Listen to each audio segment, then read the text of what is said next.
Hello guys, makadiko. Tadzoka zvakare ini zvakaoma zvakazoitika paya manje. Toziva kuti munhu toshamuska kuti ko munhu akazongodisappear zvepaindaneti chii chakaitika. Saka there's a day randakaverenga imwe story so like handitange kwakatangira nyaya. It's like a lot of strange things have been happening handisi munhu ari superstitious zvangu. But there's a day randakaverenga nyaya yemusikana aitaura kuti akapiwa 30,000 akatiza chichichi. Remember musikana aita akaroorwa nemufesanga nemari kana kuti vakatizisiwa then ndokubva anogara kumba kugwero ndobva vazoenda kuZambia chichichi. Story yandaiverenga ndapedza kuiverenga the following day ndakangomuka ndakaneta zvisingaiti ichazoka tired kuchazoti ndarwa nechitima ndikangotiwo kuda ndobva ndatotadza kuposta vhiki iroro. That day ndakatadza kuposta then ndobva takontinya neupenyu paya ndobva ndadzoka back to schedule, everything was well. Then Monday ndamuka ndaposta video. Tuesday video makazoona Friday. Tuesday ndamuka paya ndatofilma ndapedza ndakuzama kuedita ndaingofila I was feeling tired again. I was feeling very very tired.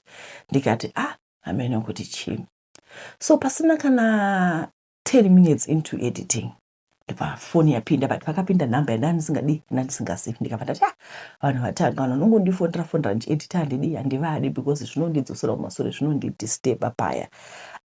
Ndadavira paya ndaunzwa Glory gilo ndikatonzwa kuti munhu wemunhu anondisapose munditi teta gilo baby ndikati ndeipi zvikanzi uye nepasipoti yangu ndibva ndati this is my husband uye nepasipoti yangu tokuchipatara ndikati waita sei but manje haasi kudi ndakutopanika waita sei vhisi rake rakoti ropa rakawandisa ndobva ndabva paya ndobva ndatodi ndatosifara kompyuta ndobva ndabuda ndikandotora pasipoti ndakumhanya kuenda kupi ndakumhanya kuenda kakumunukwananzi ari kupi ari kupublic hospital.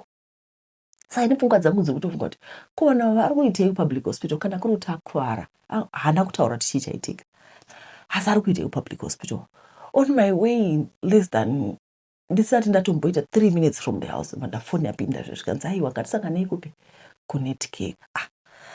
Ndobva ndati alright ndakuchimhanya kuNetcare kuya ndasvika kuNetcare kuya ndasvika ndavhura kadhi very fast ndakamira kuti vari kubva kupublic hospital vadi vasvike ndavhura kadhi very fast zvese zvirifamba zvakanaka zvese like inini wachona I'm well ndandiri very well ndiri kumhanya ndavhura kadhi ndapedza ndabhadhara ndapedza pakangosvika ndobva ndaona kuti munhu awirwa nechii awirwa negenerator like 150 kgs big engines anoshanda nemainjini mahombe saka anzi radonha kunorova rati ga but lucky enough zvakaitika akawigwa right hand but rakangoti richidonha ndobva asunda akarisunda neleft hand. Imagine kusunda generator hombe 150 kgs kurisunda ndobva rabva.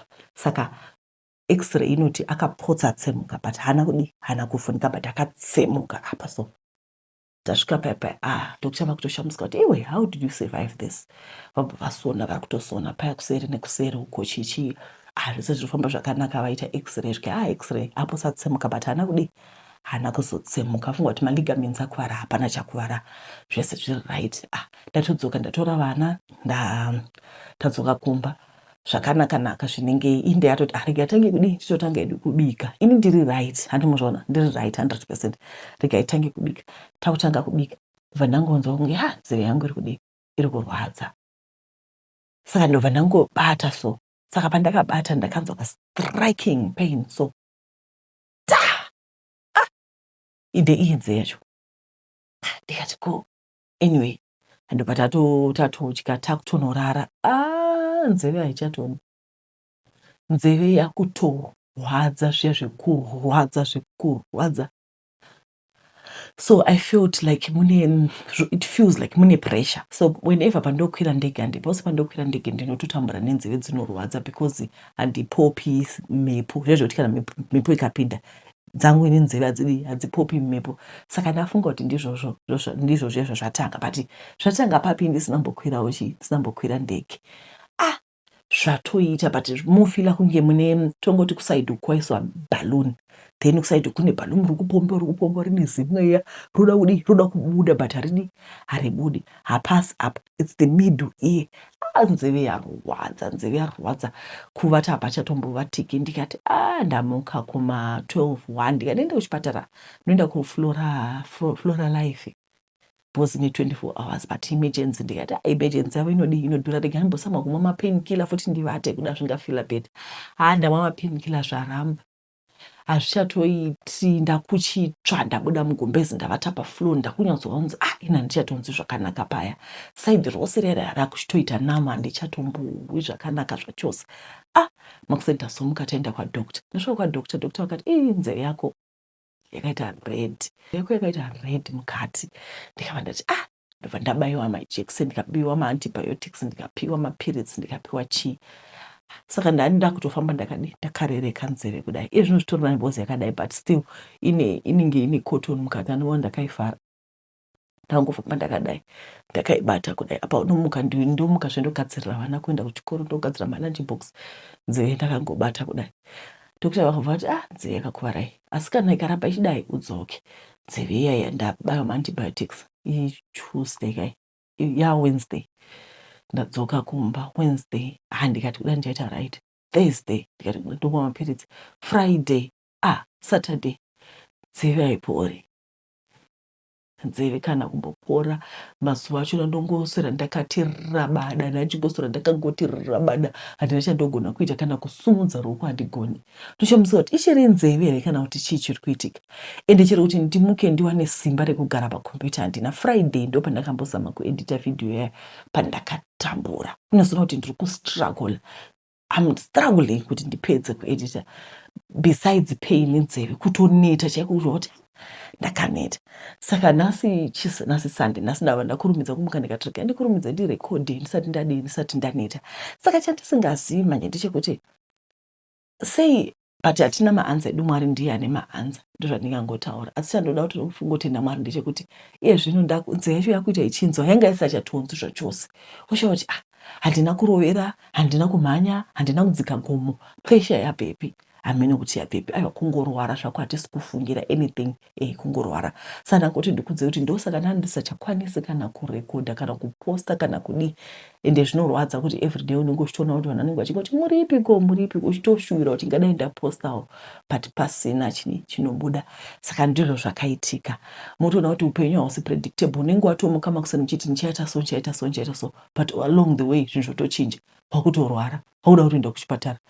Saka ndazongoona kuti ninyaya yedhodhola zvakare unozongofunga kuti vanhu vose ndoda kungokuudza yangu zvandakangodzidza apa kuti guys I think chandaedza chekutanga ndechoti ramangwana harizikanwi. Number 2 ngatiitei mamedical aid because zvekuti muende kuchipatara ndakanga makuudzai manje.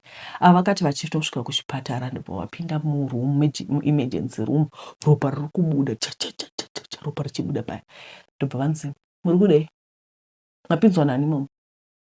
Ndenda kufurirai kupinza imomo, budai muno, ndemagara mabhenji apa munhu emergency muna kuvara. Saka unenge uchingofunga kuti guys at this point ndinoshuvira kuti munhu wese tinge tichikwanisa kuti tiende kuma-private hospitals because the way that we are being treated inorwadza. Unotoona kuti hapachina kumira zvakanaka. Anyway guys, ndinokutendai nekuteerera kwamaita.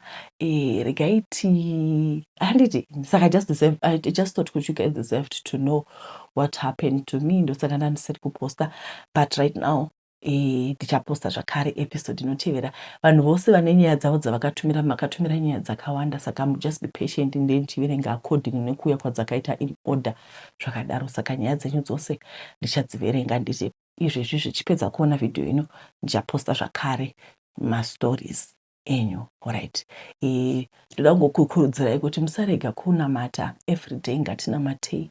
Tomorrow is not guaranteed. Hapana anoziva ramangwana. Even kuti izvezvi unenge watomuka uri right, haudozivi kuti parinovira unovatepi, unovata kumba here kana kuti unovata kumuchari kana kuti unovata kuchipatara. Mwari ndiwo voga vanoziva. Saka ngatigare tiri vanhu vanonamata. Ndinokutendai nekukona kwamaita. Mwari akuitirai zvakanaka. Ndatenda. Bye bye.